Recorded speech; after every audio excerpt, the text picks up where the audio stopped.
Today, I have a phenomenal surprise for you. Actually, I did set you up earlier this week and told you that Lars Strandritter would be coming on board. And here he is. Lars, how you been? Good, thank you. Thank you, Rennie. Thank you for having me on. I think what you and I are going to spend most of our time on is really the other EVs, just to understand them and to help our listening audience understand which are likely to be the winners and the losers, who's doing well now, who's talking a good show, who's not. How about, now I get a little confused here because there's a bunch of companies, like maybe another 5 or 6 between Volvo and Polestar, and then there's Geely, but doesn't Geely own Volvo? And anyway, I get confused.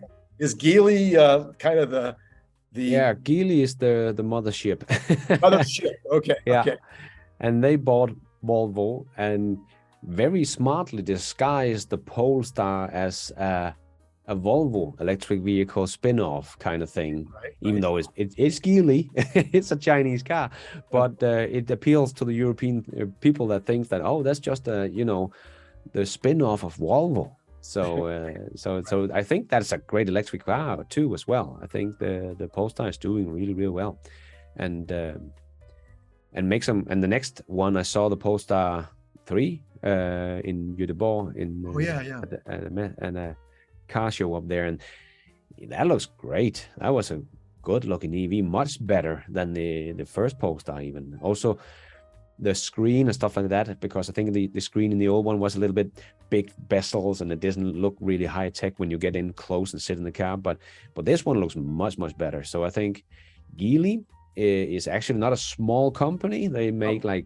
2.5 million vehicles a year, so they're bigger. They're as big as BMW, and they make a bunch. Again, they're another one of these companies that has these little factories in Africa and South America and stuff, and in like maybe only make, I don't know, 100,000 cars in the whole factory, and they have all these brands that you've never heard of.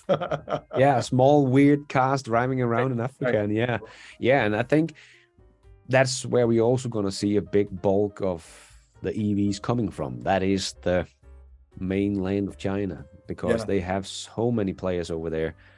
It's like 400 startups, kind of. Some of them are going away because it's tough making cars. So, but they do have big players over there that never got a chance to really shine outside of China in the ICE industry. And now the government sees a big opportunity to say, oh, we're going to have a shift now. Let's be very good. And that's where they've been early out. So they have great experience making EVs already. And we have seen, Zeekr 1. That's also a great electric vehicle. I believe, is that Geely as well? I can't remember. But they actually make pretty compelling electric vehicles. And they got the high-tech stuff down. Many of them anyway. Because that is what they've been raised with, that you need all kind of shiny, shimmering things and headlights that can be a walking man or whatever.